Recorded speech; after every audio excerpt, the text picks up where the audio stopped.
入宫的5年里，因为懒得说话，我成了皇帝身边最放心的侍寝女官。他所有的衣食记行全部由我把关，他的怒火也全冲我发泄。他把我当成不会泄密的哑巴，却不知我细心揣摩他的爱好，迎合他的所有习惯，都只为了熬到出宫的年纪。还有3天，我就能回家了。姑姑快走！皇上在淑妃那儿摔了杯子，现在往这边来了。孙公公让我赶紧来通知你一声。姑姑不是还有3天就出宫了吗？这节骨眼上可别撞枪口啊！皇上驾到！都滚！江婉嫣，朕让你滚了吗？果然他还是没放过我。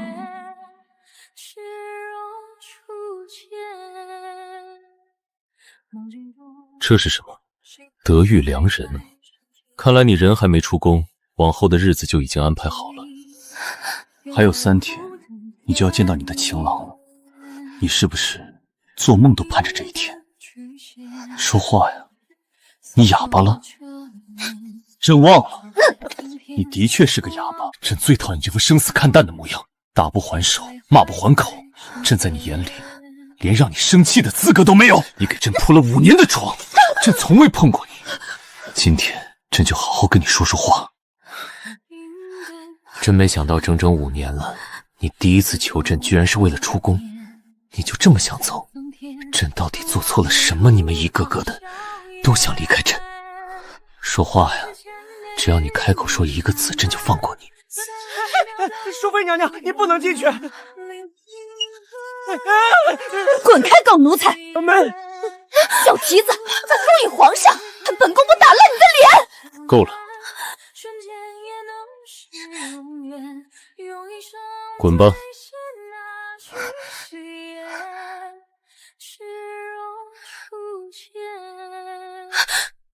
姑姑，天冷，保重身子。5年了，苦了你了。就剩3天，人人就到头了。那位婉嫣姑姑到底什么来头啊？一个哑巴怎么还能在乾清宫当差？这你都不知道？她是安平侯府的3小姐，正经的侯府千金。不会吧？好好的侯府千金怎么沦为奴才？当初万岁爷还是4皇子的时候，和他们家大小姐两情相悦，结果安国公嫌万岁爷没潜力，硬把大小姐嫁给了3皇子。后来呢？后来万岁爷逆风翻盘做了龙位，安国公第1个遭殃，不得已把外室生的3小姐送进宫，给万岁爷当出气筒。那他那嗓子是天生的哑巴吗？不是，进宫的时候好好的，后来冲撞了淑妃娘娘，被灌了1碗药，从那以后就再也说不出话了。天哪，淑妃娘娘好狠！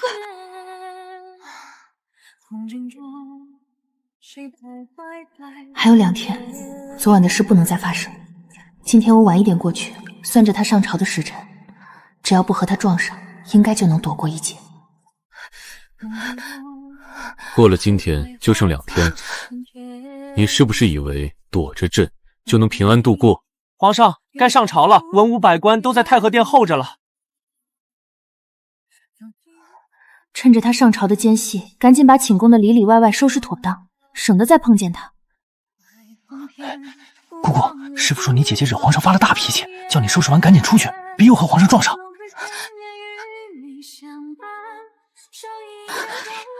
怎么这么巧？要不是知道他讨厌我，我都要怀疑他是故意来堵我的。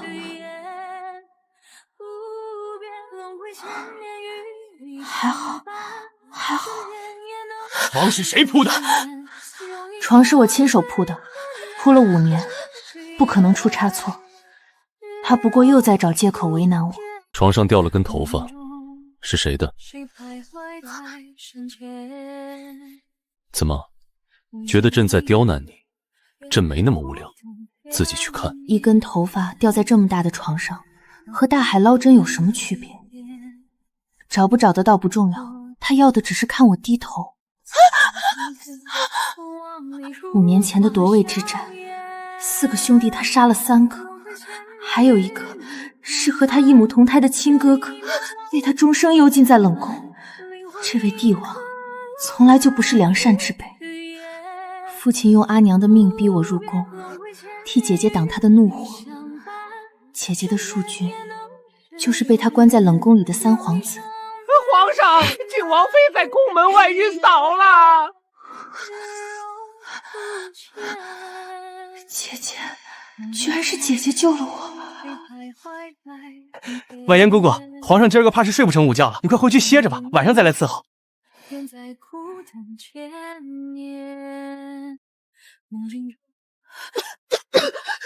又来了？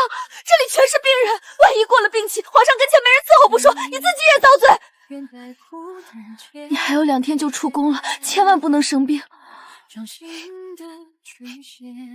到时候你阿娘会来接你吧？5年没见，今年终于能和家人过个团圆年了。等来年春暖花开，让你祖母在春日宴上相看个好女婿，小两口和和美美过日子，再生几个胖娃娃，要多幸福有多幸福。到时候你来接我，打扮得漂漂亮亮的，让我看看你有多幸福。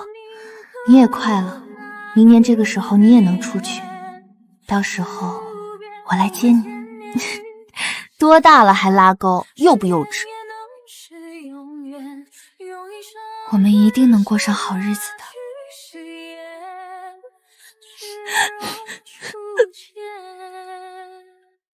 梦境中，谁徘徊在身前？去吧去吧，别磨蹭了。出宫那天再来看我一眼就行了。一定会的。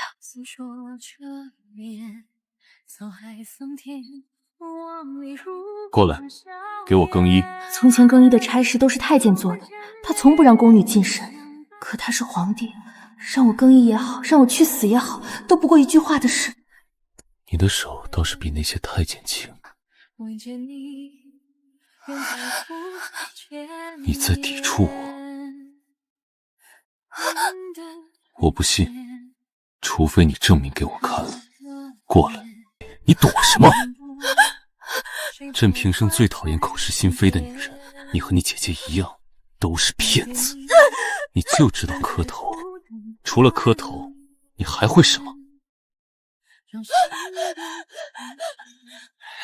给朕滚回来！江婉瑶！哟，今儿个刮的什么风？婉嫣姑娘竟然对咱家投怀送抱。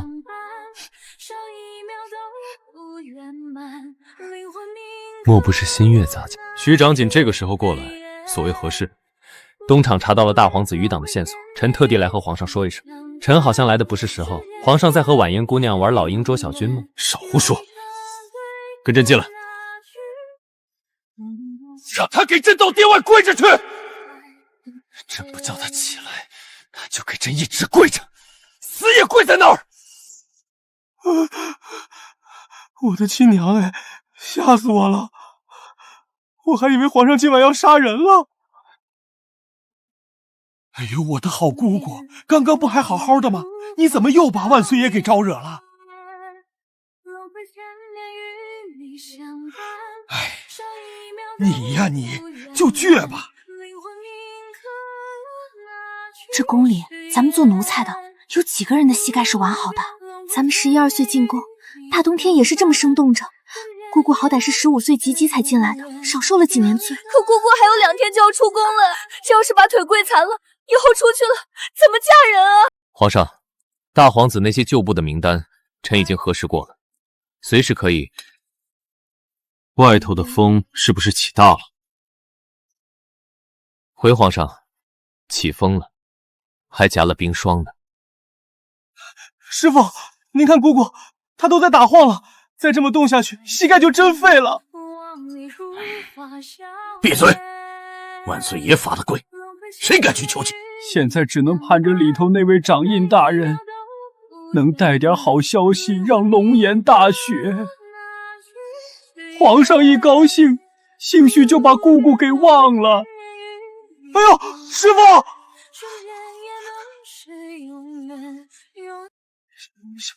下雪了，师傅，下雪了！婉嫣姑姑这可怎么办呀？你问我，我问谁去？我就是个奴才，除了等会儿事后偷偷给他送2天膏药，我还能有什么办法？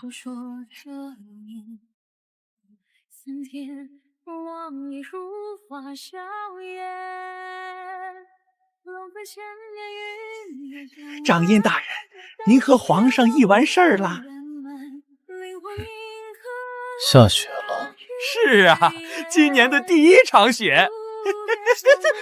没眼色的东西！这位主儿外号蛇蝎美人，心黑手狠，还不快滚去拿伞伺候！掌印大人，雪大路滑，小的送您回司里卷吧。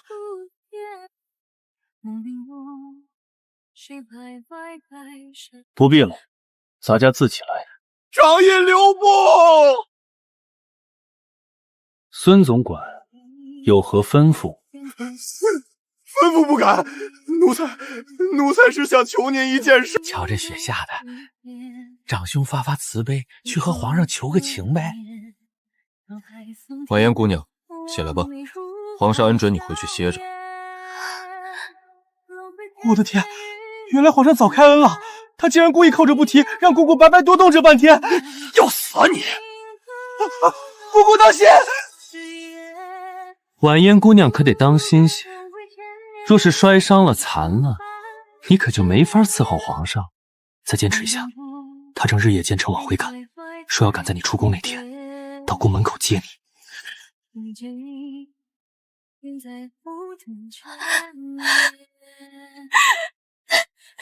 师傅，你快看婉萱姑姑，她又哭又笑的，是不是被冻疯了？闭嘴！我的活祖宗，你不能说话，还敢去追那个活阎王，不要命了！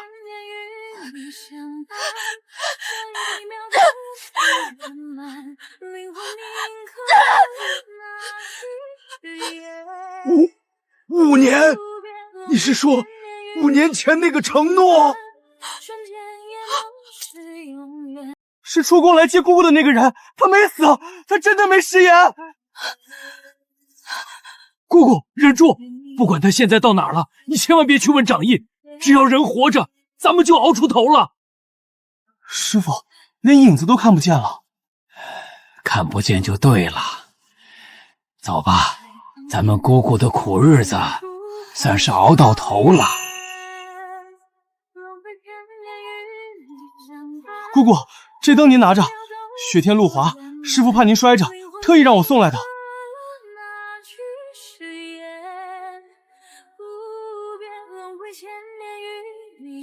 姑姑，你慢着点。师傅，徐掌印那种活阎王，今儿居然发善心没折磨姑姑，这可真是太阳打西边出来了。连活阎王都动了恻隐之心，可见里头那位心比阎王还狠3分呢。就剩最后2天了，老天保佑，千万别再出什么变故了。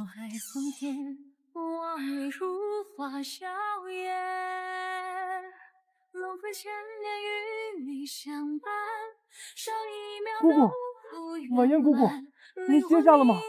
快开门！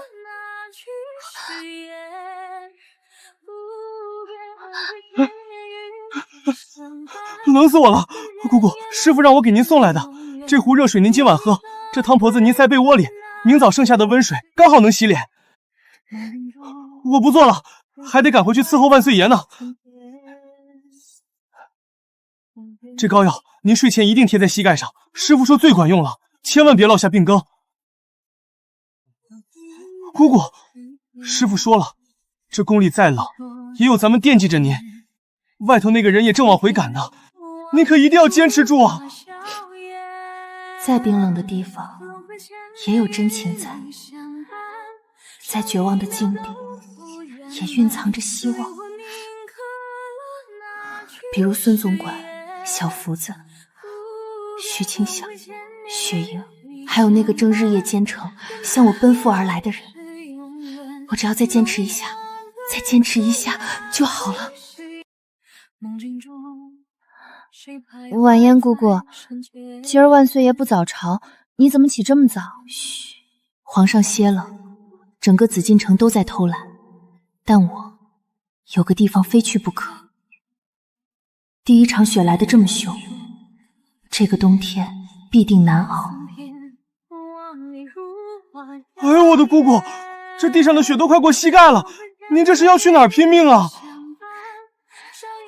后宫东北角有一棵百年柿子树，每年初雪对着它许愿，就能心想事成，保佑它。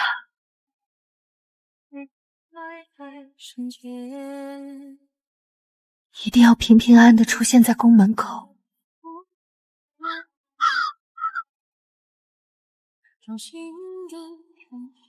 5年没见的阿娘，我要是能像这些鸟儿一样，乘着风飞出这道红墙，该多好！我算着时间，不敢逗留太久，很快就顺着梯子爬下来，又对着柿子树拜了3拜，捡起伞离开。被人发现就全完了。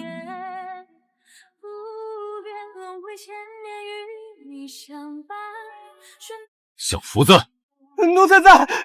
去，把那个香囊给朕拿下来。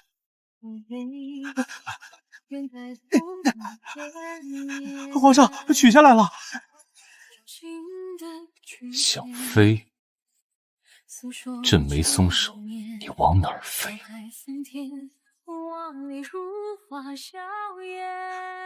万岁爷，还是和往年一样。闭嘴！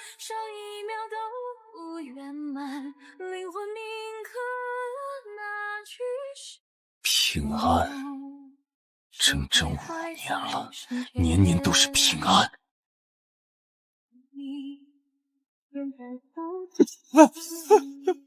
他这平安到底是求给他自己的，还是求给外面哪个野男人的？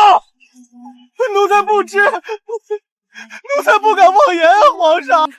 前天夜里，宫女祝他早觅如意郎君，他笑得多甜啊！如意郎君，这天底下除了朕，谁敢做他的如意郎君？死了！朕没点头，你就算死，也只能死在紫禁城。只求他平安。姑姑，您这出宫的路，万岁爷怎么可能让您走得通啊？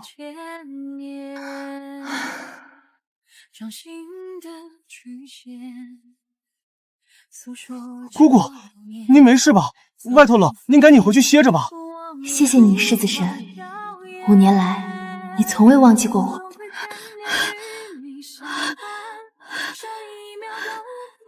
哎呦，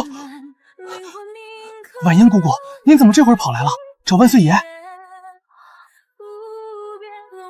您来的不巧，太后娘娘突然染了风寒，万岁爷刚才急匆匆赶去慈宁宫侍疾了，人不在殿里。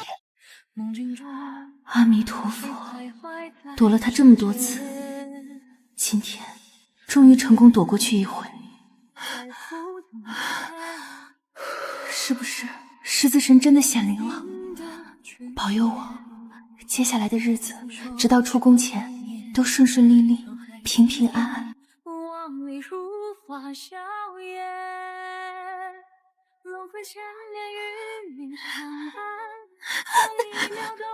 但我也不能高兴得太早，只要还在宫里，随时都可能撞见他。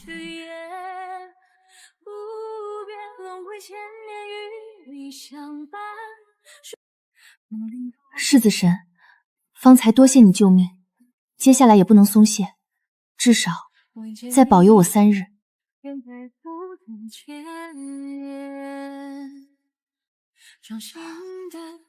这是答应了，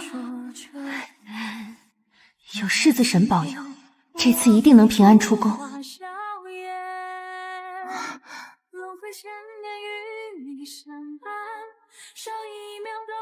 1、2、3，省着些用，足够撑到找到伙计。你真要走啊？再过几年，你说不定也能混成长氏姑姑，宫外吃饭都难，你就一点也不留恋这里？这里有一个人，我这辈子都不想再见。为了躲那个人，宫外再苦你也不怕。可宫外的苦是我自己选的，留在这里，我连什么时候死都由不得自己。哀家就是站在廊下看雪吹了风，喝碗姜汤就好了。你何必顶风冒风的跑过来？万一染了风寒，朝政都要荒废了。母后放心，朕的身子骨还不至于风吹就倒，就算病了，有内科和司礼正掌印把关，也影响不了朝政。说到掌印，听闻徐清展昨天大晚上的去了乾清宫，可是有什么要紧的事？不烫了，母后快些喝吧。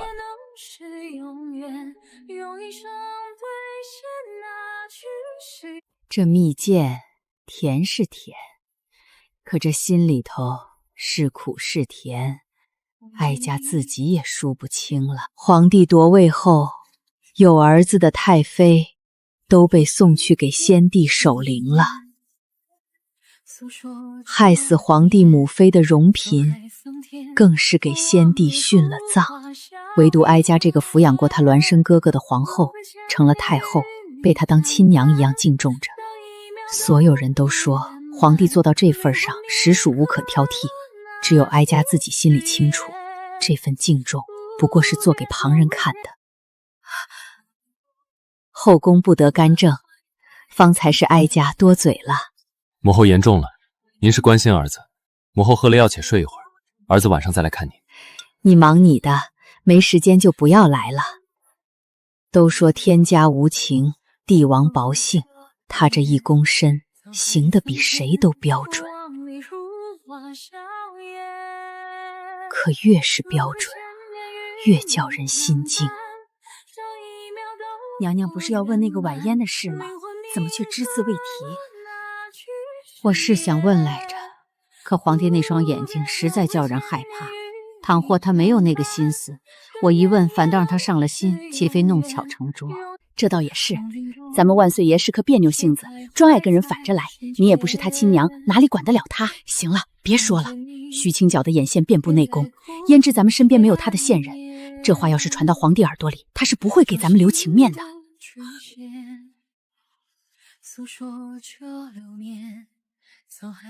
在这宫里，连太后娘娘自己的寝殿都要提防隔墙有耳，这世道真是叫人不寒而栗。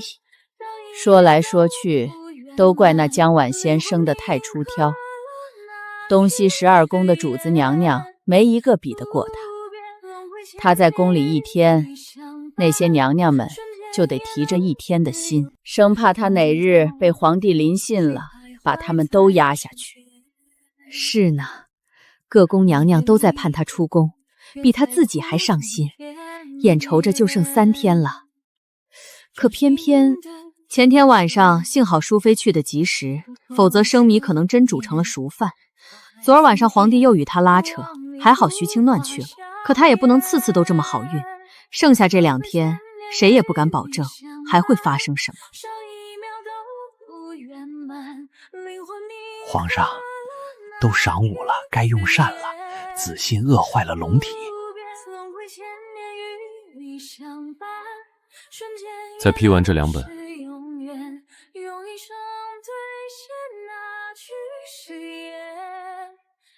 人呢？回皇上，婉嫣姑姑早些时候被贵妃娘娘叫去了。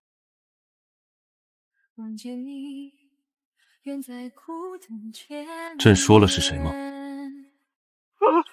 皇上恕罪，奴才自作聪明，奴才该死，奴才这个东西竟敢揣测圣心！我平时是怎么教你的？师父，我错了，我再也不敢了。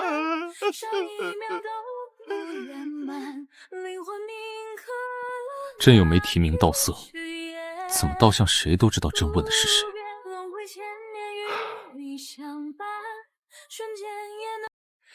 愣着干什么？还不进去伺候？哎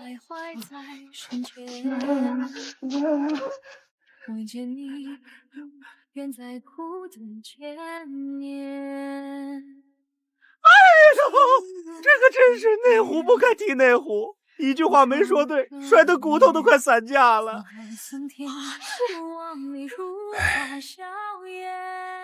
你说你一天到晚毛毛躁躁的，皇上心情不好，你还净凑上去添乱。师傅，我这不是躲都没躲及吗？没用的东西！败驾翊坤宫！败驾翊坤宫！我这是招谁惹谁了？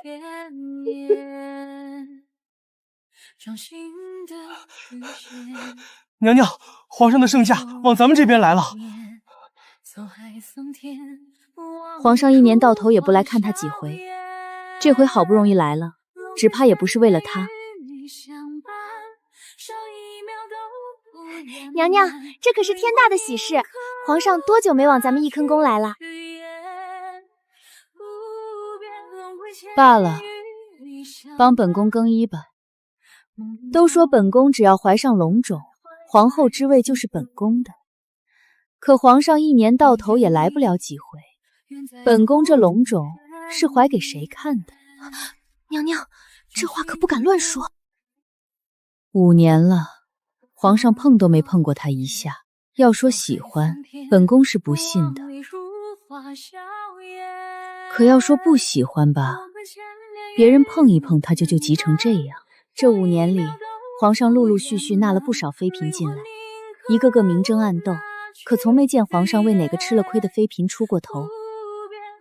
如今倒好，为着一个快要出宫的女官，顶风冒风的找了过来。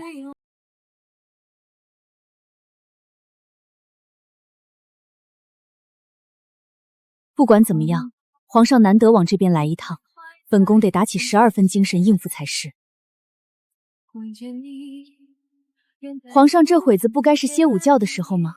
怎么想起到臣妾这里来了？朕倒是想歇，铺床的丫头不见了，怪到找不着人，跑到贵妃这里当摆件来了。皇上不是专程来瞧臣妾的呀？他犯了什么错？原也不是什么大事，后日有一批宫女要出宫，按例要向皇后磕头拜别，倾听皇后教诲。宫中无后，太后娘娘就把这事交给臣妾来办。这个朕知道你不必赘述。自己好歹是宫里最高级别的妃嬗，替她打理后宫这几年，没有功劳也有苦劳吧。她竟然连一句话都不愿意听自己说。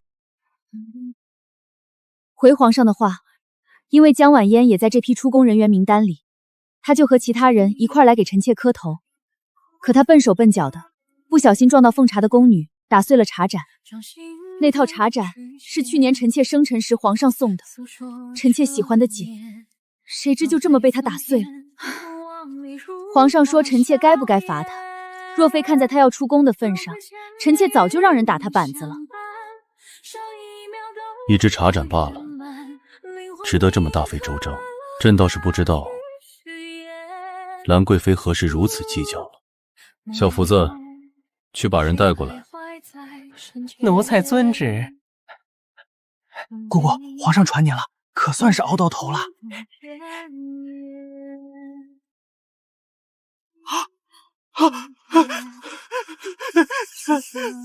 天老爷，婉言姑姑，婉言姑姑！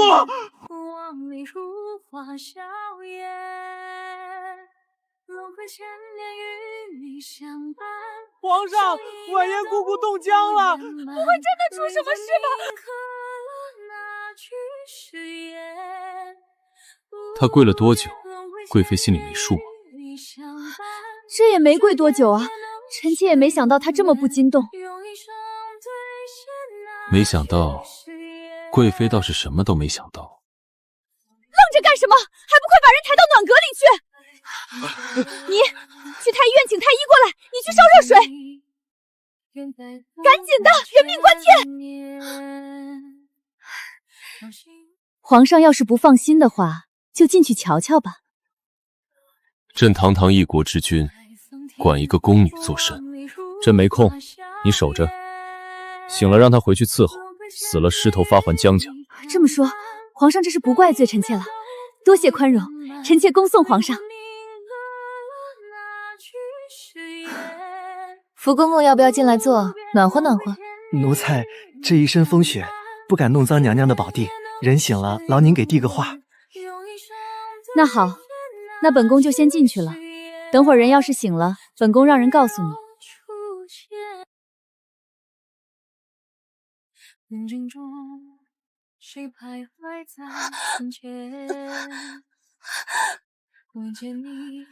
起来吧，本宫冒这么大的风险，也不是为了你。皇上对你如此不同，在宫里做一个锦衣玉食、独揽圣宠的娘娘不好吗？你又何苦这样作践自己？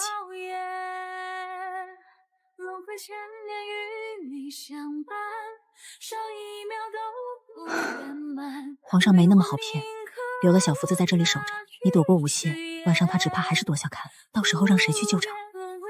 看来狮子神真的显灵了。我上午还在担心怎么躲过齐宴，兰贵妃居然主动伸手，并且表示只要我真心想出宫，后宫的娘娘们都会不遗余力地帮助我。虽然知道娘娘们的目的并不纯粹，但我仍是感激不尽。只要能顺利出宫，我愿意把这些娘娘们都当成神仙供奉起来。公公，姑娘身体虚弱，寒气入处，开了点驱寒的方子，要不了多久就能醒来。我不想醒也得醒。齐燕给了2个选择，要么醒过来回乾清宫伺候，要么死了送回江家。我不能死，就只能醒过来。齐燕会不会知道我是装的，才故意这么说？可她若知道我是装的，怎会如此轻飘飘的放过我？兰贵妃居然说皇上待我不同，还说我留在宫里可以独揽圣宠。如果圣宠就是把人往死里羞辱，往死里践踏，这圣宠不要也罢。况且我本来就不想要，我要的是宫外的广阔天地，是有情人长相厮往，是天高任鸟飞的自由。再坚持一下，如果一切顺利，后天早上就可以在宫门口看到朝思暮想的人了。5年不见，当初那个鲜衣怒马的少年，如今可变了模样。我相信，不管你变成什么样，我都会一眼认出你的。床铺得很好，安神香的味道也恰到好处。明明什么都对，却又什么都不对。皇上，私心着凉。出去，别在这儿碍眼。是，老奴告退。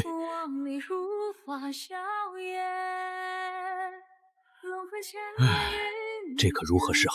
婉嫣姑娘还没走呢，皇上已经越来越难伺候。这人要是走了，谁还伺候得了？别胡说！小福子才挨了训斥，你又皮痒了是吗？谁告诉你皇上是为了婉嫣姑娘？还要人告诉吗？长眼的都能看见。要说皇上也是奇怪，他是皇帝，不想让谁出宫，不是一句话的事儿吗？可他偏又不说，2下里就这么煎熬着，真愁人。这可真是皇帝不急太监急。二总管既这么上心，不如进去宽慰宽慰皇上。或者你想法子解了皇上的心结，皇上一高兴就把我这大总管的位子换给你了。不敢不敢，您老人家言重了，奴才就是这么一说。撑死胆大的，饿死胆小的，兴许真能帮皇上解了心结，大总管的位子给我也不是不可能。皇上，永科宫急报，嘉华公主病了，公主一直哭闹，什么也吃不下，庄妃娘娘求您赶紧去瞧一瞧。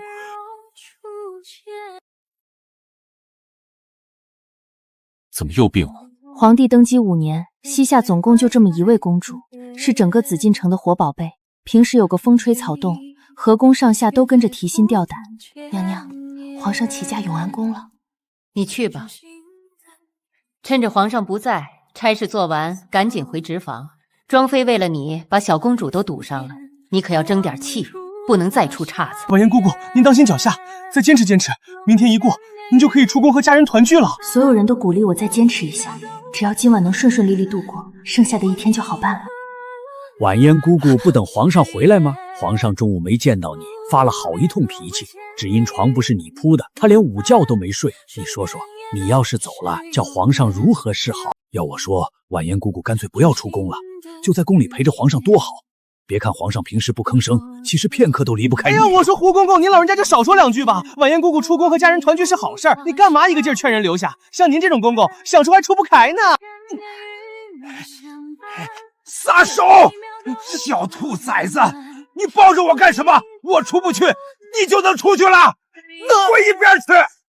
皇上从永科宫回来，要么走前面的乾清门，要么走东边的日经门。为了不和他撞上，那就沿着廊围一路向西，从月华门出去。圣驾到！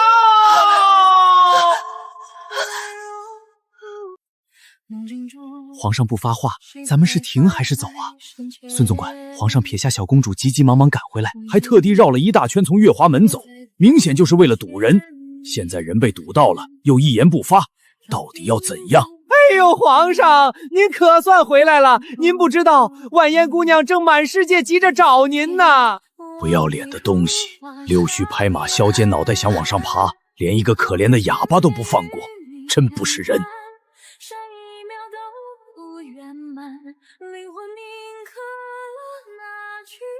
找朕何事？皇上，婉言姑娘说她后天就要出宫，明天最后一天不用来乾清宫当值，所以想今晚给皇上磕头辞行。最后一天为何不当值？回皇上，照惯例，最后一天要留给他们收拾东西。惯例？朕怎么不知道宫里还有这样的惯例？凡事有始有终，最后一天也当尽心竭力。原来胡敬中是这个意思，他知道皇帝从不过问这些小事，才特地在皇帝面前提起，好让自己明天继续来乾清宫当值。他为什么要这么做？5年来自己从不曾得罪过他，他为何要在这最后关头给自己使绊子？真想给胡进征那张破嘴堵起来。说来也怪自己，可能是自己早先挖空他的话被他当了真，想借着晚宴讨好皇上，把自己这个大总管挤下来。皇上有所不知，宫女们出宫的前一天，不光要收拾东西，还得交接、办手续、归还宫装。宫装交上去，就只能穿自己的衣裳了，再到主子们跟前当差，显得不伦不赖。朕不想听这些废话，就算穿他自己的衣裳，明天也得给朕当好这最后一天值。你给大家等着！婉言姑姑，听见没？皇上叫你明儿穿自己的衣裳来，最后一天你也得把皇上伺候舒坦了，这就叫有始有终。哎呦！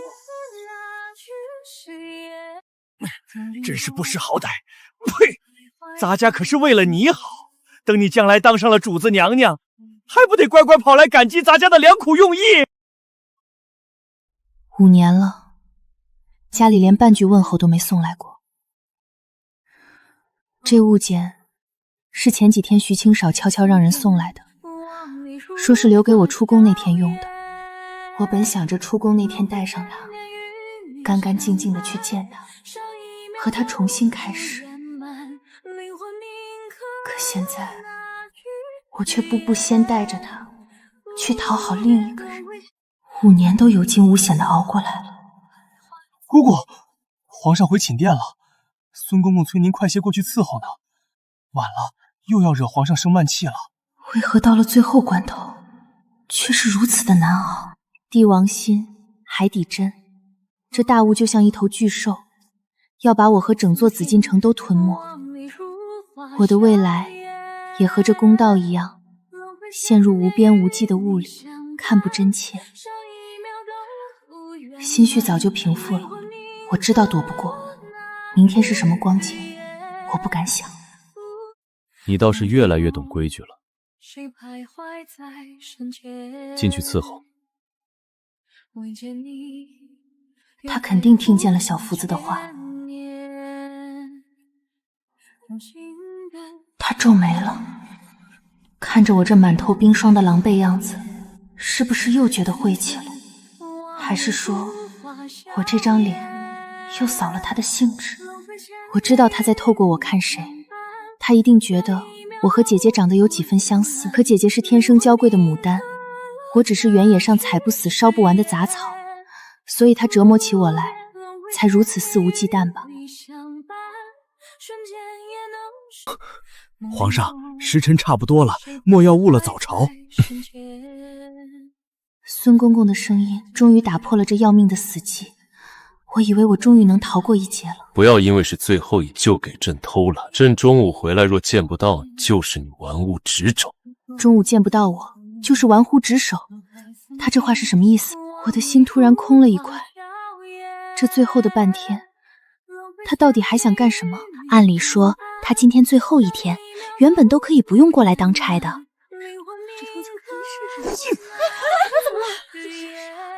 都没活干了是不是？交头接耳的碎碎念什么？仔细你们的皮，还不快滚去干活！姑姑今天不理人，咱们都机灵点，别惹事儿。我现在哪有心思管惹不惹事儿，满脑子都是咱们的去留。咱们到底谁能留下？原本昨天就该定下来的。是啊，等了一整天，两位总管一句话没交代，皇上那边更是连个动静都没有，这简直是拿钝刀子割肉啊！他们在等命运的宣判，我又何尝不是？皇上迟迟不发话，他到底想怎样折磨我，才肯放我出宫？你们说，婉嫣姑姑是不是根本就不想出宫？可她平时明明一副很抗拒皇上、拼命躲着的样子啊！你懂什么？这叫欲擒故纵，故意和皇上玩你追我逃的小把戏呢。借过，别挡着我们干活，要是皇上怪罪下来，我们可担待不起。他们以为我不走了，连表面的尊重都懒得装了。无所谓，我根本不在乎这些，该做的活都做完了。可接下来，我还能做些什么？原本这个时辰，我应该和其他姐妹一起，高高兴兴去内务府办出宫交接手续了。可是现在，我连自己到底能不能走，都成了未知数。婉嫣，一个人站在这里发什么呆呢？别在这吹冷风了，走，跟姐姐吃早饭去。在这冰冷的深宫里，素锦是难得愿意真心待我的人。哟，素锦姑娘，你这是要带婉安姑姑去哪里呀？去用早膳啊。胡公公，怎么了？皇上走之前可是亲自发了话，不许婉英姑姑偷懒。若是中午皇上回来见不着人，谁担待得起？连吃顿饭的功夫都不给我，你是不是非要把我逼疯才算完？吃饭怎么能叫偷懒？皇上是亲口说了不让人吃饭吗？胡公公，您就少在这里拿着鸡毛当令箭了。胡敬中这等欺软怕硬的人，轻易绝不敢惹他。掌印让我偷偷告诉你，吃过饭该去交接就去交接，该办出宫手续就去办手续。掌印说了，不要担心出不去，他自有办法。从昨晚就死死悬在嗓子眼的心，终于落了地。徐清战，他真的肯帮我。最后一天，天还没亮，我就再也睡不着了。5年了，终于可以离开这个牢笼，再也不见了。下一个，腰牌拿稳了，别耽误时辰。储秀宫，翠微。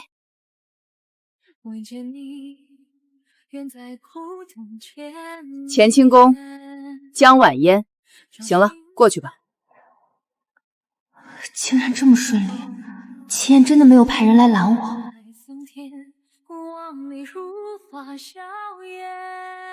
门开了，阿娘，你是不是已经在外面等我了？好多人啊，都是其他宫女的家属在接自己的家人回家。季安，你说过今天会来接我的，你在哪儿？我终于出来了！我努力辨认了每一张面孔，没有，他不在。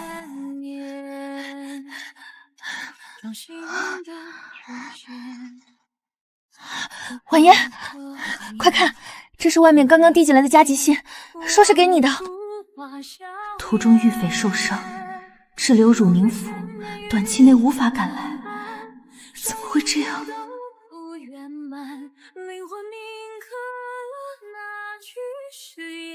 江晚烟，事到如今，你还要出宫吗？出宫，那个人不会来了。我孤身一人要去哪里？不出宫，难道回去继续做他的出气头吗？朕知道你不是哑巴。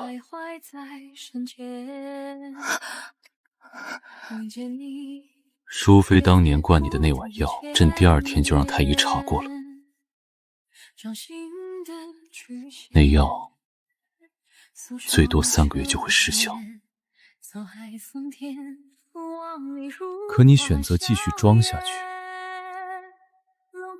你用5年的沉默换一条不被打扰的平安路，朕说的对吗？这5年来，我每一次的忍气吞声，每一次的战战兢兢，他从一开始就全都知道。那你为什么？姑姑，你……他笑了。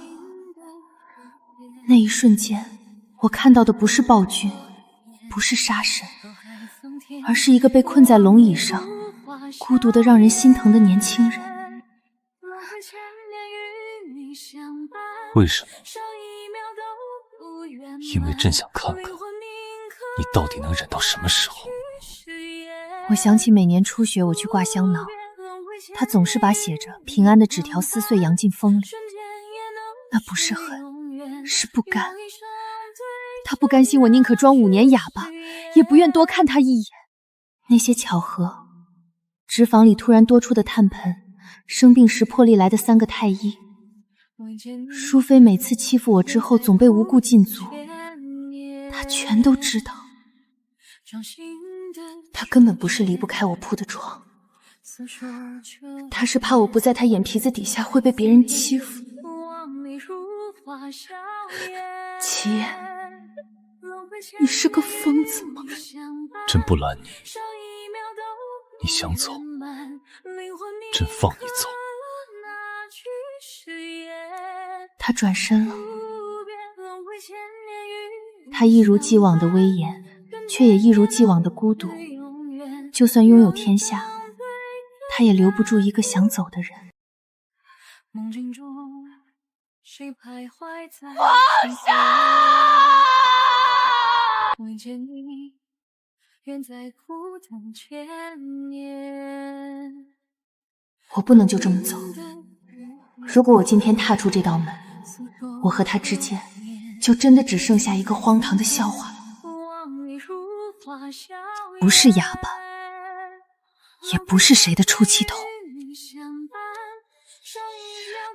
我叫江晚烟。如果你这5年看到的一直都只是那个逆来顺受的哑巴，那你从来就没有认识过真正的我。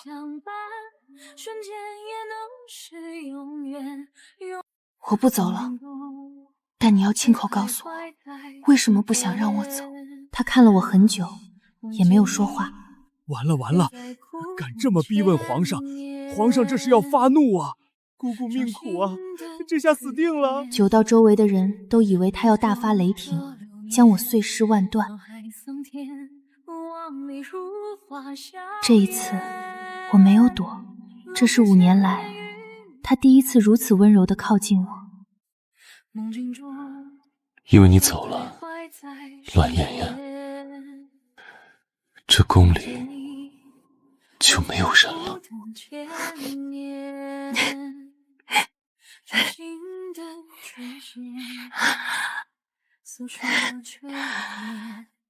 你真是一个连挽留都不会说的笨蛋。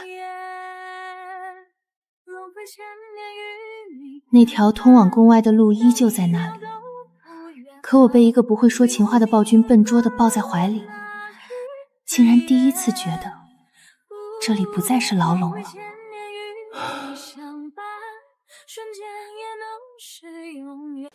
5年了，皇上心里的这座冰山总算是化了。太好了，姑姑不用走了，以后咱们乾清宫有好日子过了。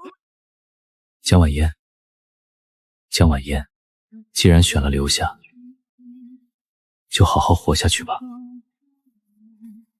凛冬散尽，我的紫禁城终于迎来了春风。我等了5年的那句话，最终还是化在了雪里。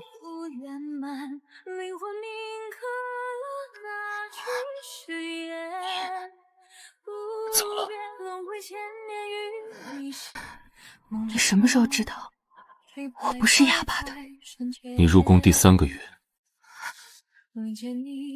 那你为什么？你以为真不知道淑妃给你灌药的事？你为什么不告诉我？你明明知道我是装的，为什么还要……告诉你什么？告诉你朕知道你在骗朕，然后让你吓得跪在乾清宫门口，再也不敢起来。还是告诉你，朕为了让你在宫里活下来，把太医院关于你的脉案挨个改了一遍。你改了我的脉案？你姐姐嫁给了齐王进宫，本就让你替她挡灾，朕若表现出半点在意你活不到今天。那一刻我才知道，我以为的冷眼旁观，或许从来都不是不在意。原来皇上一直都在护着姑姑。闭嘴！圣心也是你能议论的。你安排了这么多事，5年了，我竟然一点都不知道。不知道也未必是坏事。你若亲口说想走，朕就放你走，可你一个字都没说。他以为我不回答，是因为我不想走。朕问过你，是不是做梦都盼着出宫？后来朕又问了很多次，可你从来没有回答。你真的会放我走？你若亲口说想走，朕就放你走，可你一个字都没说。他以为我不回答，是因为我不想走。我以为我早已把想走的心思表现得足够清楚，沉默、恭顺、逆来顺受，任谁看了都会觉得我巴不得立刻逃出这里。我以为你知道。朕不知道，朕只知道你从不回答朕，也从来没有回头看过朕。回头？那现在呢？什么？我已经留下来了，然后呢？你看着我做什么？确认你不会突然跑了，然后……然后什么？朕没想好。你把我留下来，竟然什么都没想好。有什么好笑的？回来。回哪里？还愣着做什么？皇上不是说没想好以后怎么办吗？以后再想。朕的床还没铺。5年了，我第一次觉得铺床2个字听起来竟没有那么讨厌。你怎么没走？我听人说你跟皇上……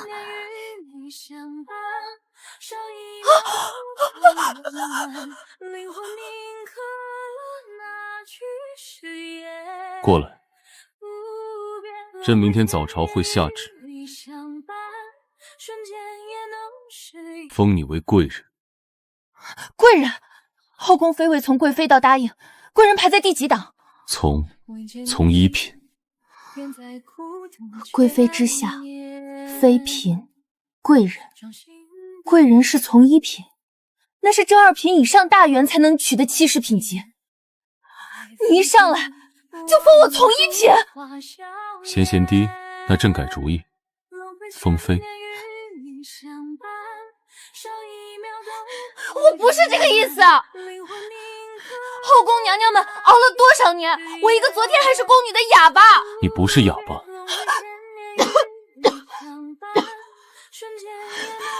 我知道我不是，问题是别人怎么看。你把我嫁到从1品，是让全后宫都死盯着我。那就不封了。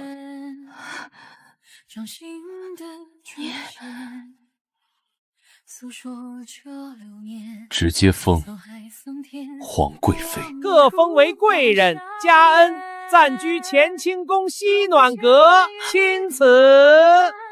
贵人住乾清宫，那跟皇帝住一个院子里。西暖阁可是皇帝平日批折子些少的地方，从没有后妃住进去的先例啊。奴才给贵人贺喜。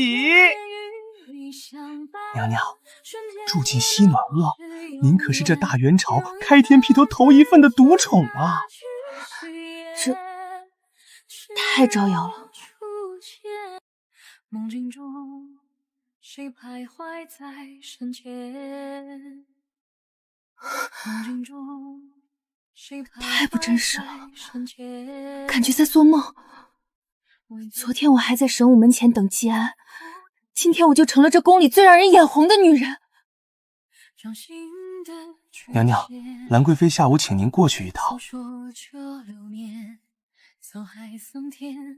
好。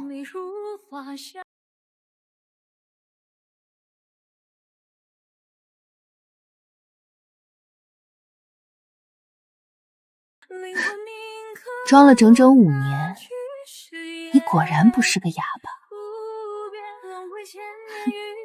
倒是个痛快人。也罢，你既留下来，往后咱们就是一伙的了。后宫的弯弯绕绕我不废话，但你的第一个催命符恐怕就是淑妃。她昨日晚上派人给我送了半匹绸缎来，那是探路。今早封你的旨意一发，他那半匹绸缎怕是连夜就得收回去。你等着瞧，不出3日，他准得要你的命。